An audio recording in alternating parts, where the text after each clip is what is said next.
Welcome to another episode of Same Page. We're your hosts, Sarah and Lenard. And I'm Lenard. Today, we have a guest who's back with us, and it's Matthew Goddard.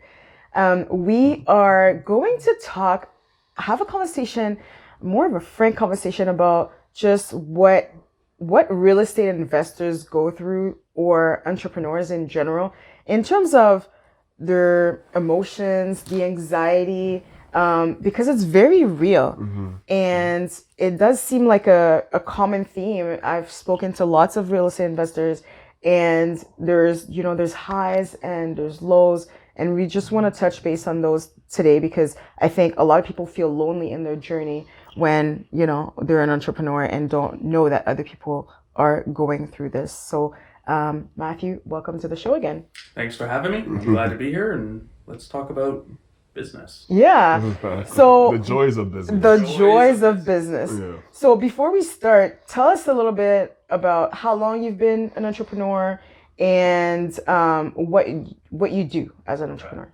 Well, I started my first business years ago. 8 years ago? 7 years ago? I don't know, something like that. I thought I wanted to go to university, and then at the same time that I started a business, and it was a renovation company, and it did not go well. We lasted for about a year, and I learned a lot of valuable lessons. And then I went into the workforce, worked for a fantastic company for a few years, and in the last maybe 3 or so years, kind of went back to creating and becoming an entrepreneur, building my own businesses. And now I do property management, real estate investing, development, stuff like that. Okay. Yeah. And so on a daily basis, entrepreneurs, I think there's like this glorified idea that entrepreneurs, yes, we work hard, but also that we just out of the blue make tons of money and things are all smooth sailing. And I'm here to let you know that we definitely work very hard, but it does take a while to get your business started, and really see the fruits of your labor. Yeah. So on a daily basis, tell us a little bit about, do you feel like you connect with other entrepreneurs? Do you feel like you have support? Or do you feel like it's a more of a lonelier journey? I think there's an element of it is what you make it. So I know whenever I am around anyone who is an entrepreneur, runs their own business, any kind of a business person,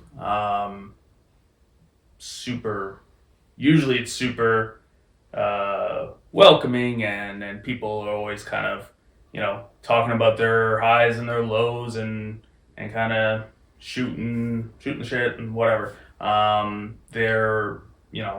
There's definitely an element of community there when I'm around people. In my business, and maybe just because of my personality, there's definitely an element of maybe isolation.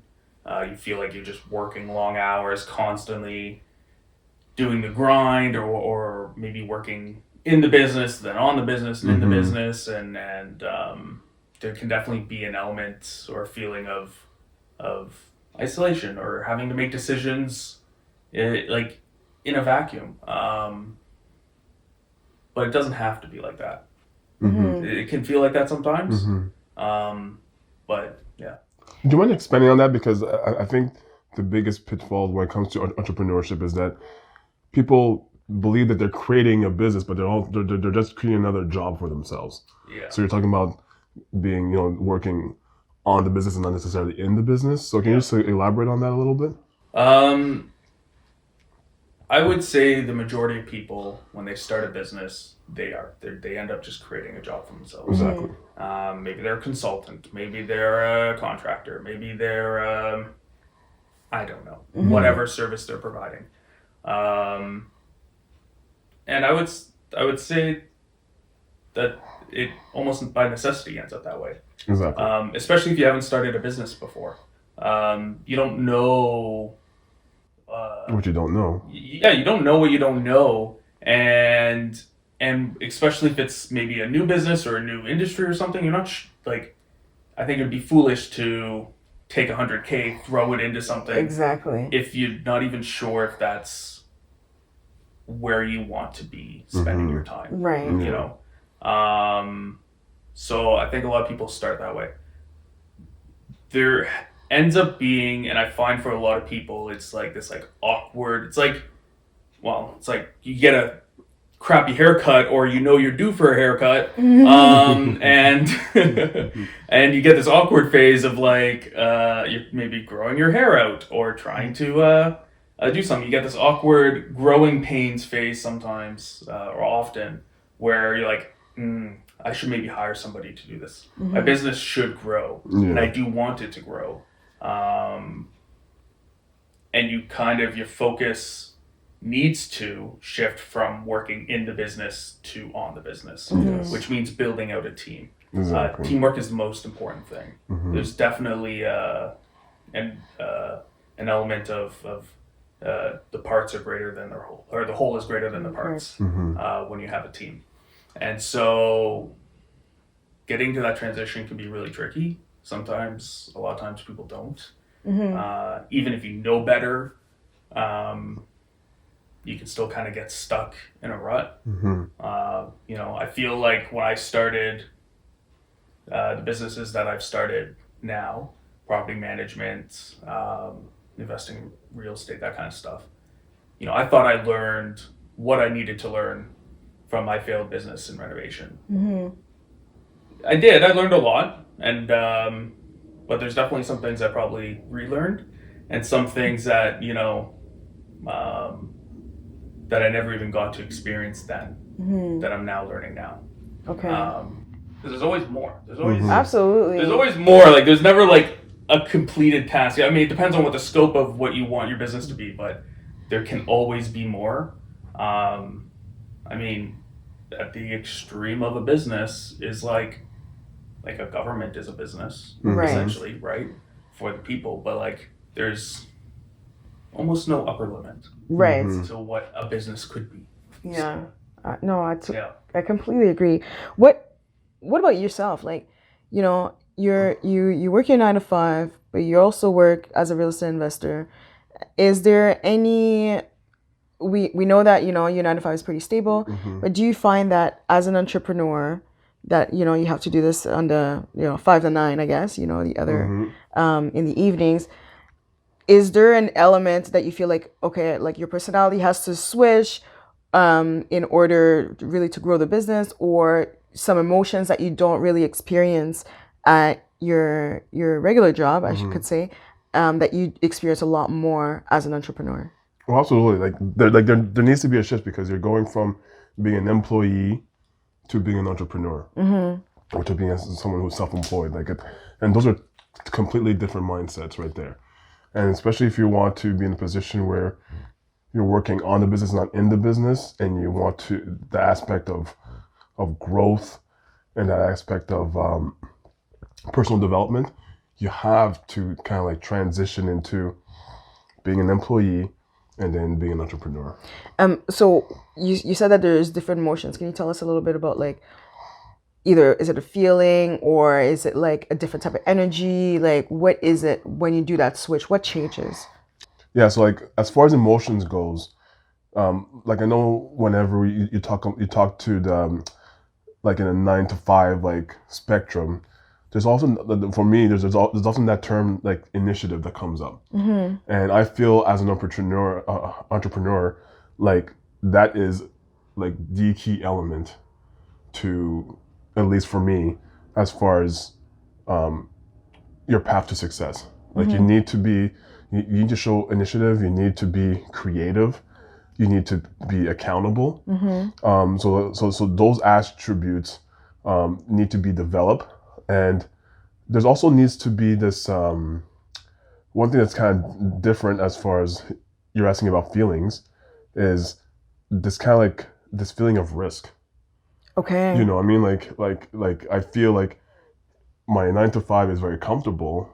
There's not much risk involved there, but making that shift to, being an entrepreneur, there's way more, way more sharks in the water, so way more risks to be taken and all that stuff. So there definitely needs to be a shift on that, in that component. Yeah, and one thing, you guys, I may have mentioned this in the past, but I quit my 9 to 5 in 2020, and ever since I've been, an entrepreneur. At the beginning, it was my own speech language pathology business, but now as a real estate investor. And what I'm finding is that as a real estate investor, there's no one that's ever going to tell you to stop. You could, whether it's on a daily basis, right? It could be midnight, 1 o'clock, 2 o'clock. Nobody's going to be like, hey, Matt, you need to go to bed. You need to rest. You could literally do this all day, and you could do this all year.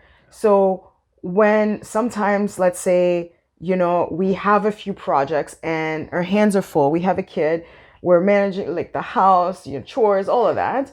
But you have a couple of projects, but you still feel that you want to do more because you're surrounded by people who are doing a lot more, right?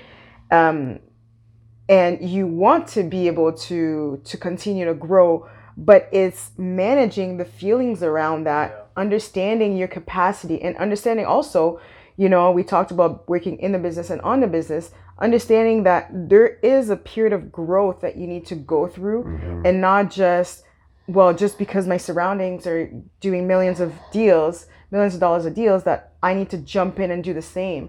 Yeah. How about you stay where you are, develop the systems, get really good at what you're doing, and then, try to scale. Yeah.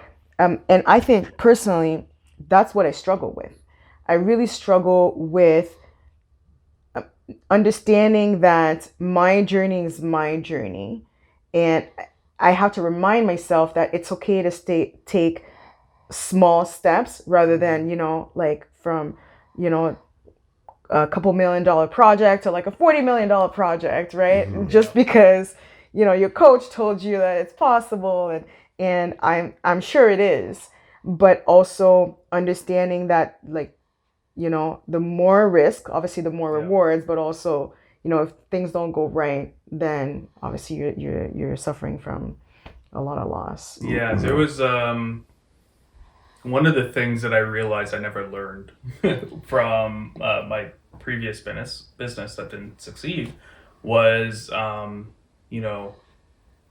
guess sounds stupid, but the importance of the administrative part of your business. That business didn't live long enough for that to be a problem. So, records and books and interactions with agencies with authority, and making sure, everything to do with your corporation is done properly. Wasn't really on my radar. Right. With the business that lasted less than a year. Yeah. So just kind of learning what you don't know can kind of be the struggle. And sometimes going back to the comfort thing, like comfort can really be your enemy, but also like that's a bit of the purpose why we're all here. Like we do want to just enjoy life. Right. Like we have a life that we're living, and like there's an element of comfort that we're humans. We want to be able to just sit on a couch and watch TV for like in an excessive amount of time one night or something. Yeah, absolutely. Like we want to be comfortable, and so that part can be kind of an interesting balance. People say you want to kind of balance like your work play or whatever, but it's more comfort. It's like comfort versus stepping out of your comfort that I find is what you want to try to balance. Yeah. Because even like you can be comfortable in your business doing work and having fun and enjoying what you're doing and everything like that. And it doesn't feel like work, Right. And you can just be doing the same kind of thing working in your business, but not necessarily working on your business and stepping outside your comfort zone. And if what you want to do is grow, not aiming towards that growth. Absolutely. I think we're talking about a topic that's really important because, like I said, like I don't think a lot of the videos on real estate investing and entrepreneurship, it's more about, your habits and thinking big and having the vision and not working on your business and the tactical part, but you don't really talk about, the loneliness of it. And the roller coasters of emotions that comes with it. And I think it really takes a certain personality. I think everybody who wants to can develop it, but you definitely have to be persevering because it can definitely like take a toll on your mental health. Mental health and everything. I mean, this whole like even that train of thought is very topical for me. Like, I haven't really posted anything like on social media or like really let people know what's going on very much, like in the last year, pretty much. I've been quite quiet. I've been working in the business aggressively, but not necessarily like almost to my own detriment, dealing with maybe mental health, that kind of stuff. And I've been working on a post, which is kind of turned into a script for a small video I want to record. I've been working on something that's to that end about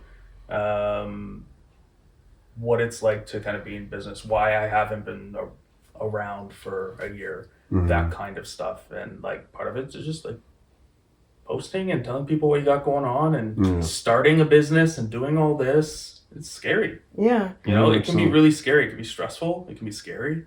And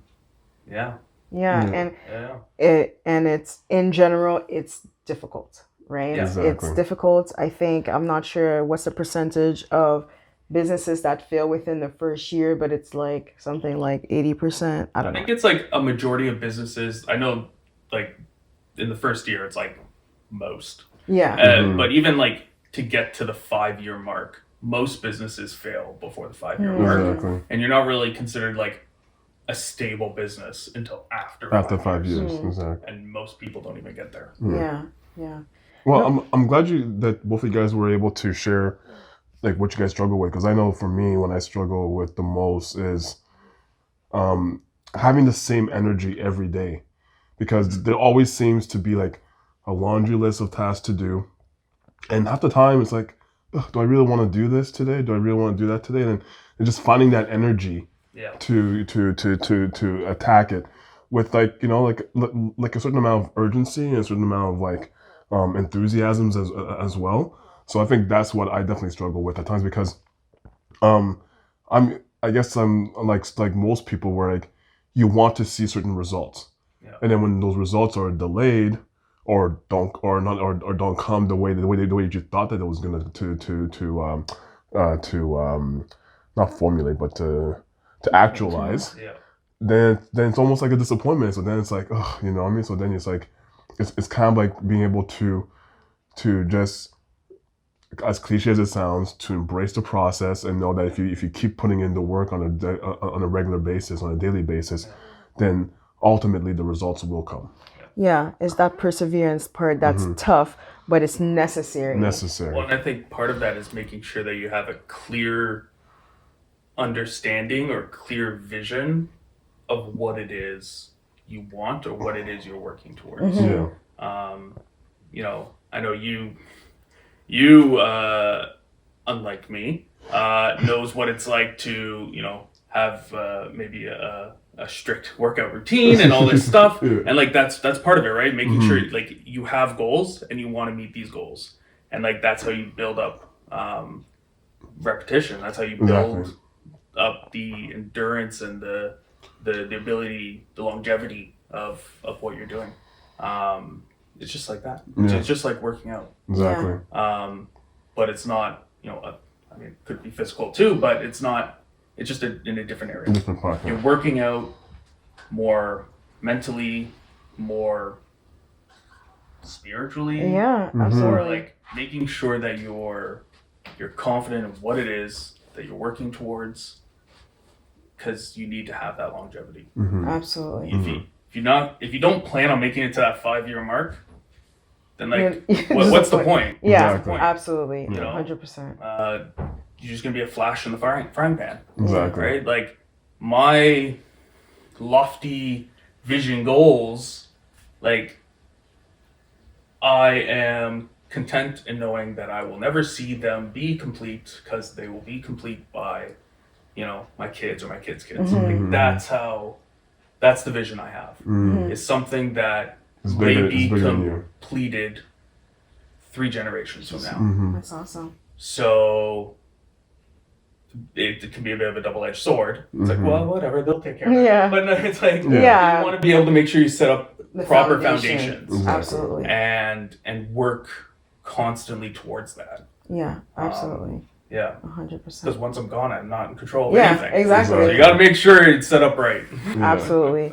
Well, I'm glad we brought this topic today. I think a lot of people are followers or real estate investors, so they'll find value in understanding that they're not alone. We all go through these emotions. It is difficult, but if you persevere, then you will succeed. But reach out to us. We're happy to talk about it Absolutely. further because we're all going through it. And if somebody tells you that they're not going through it, they're lying.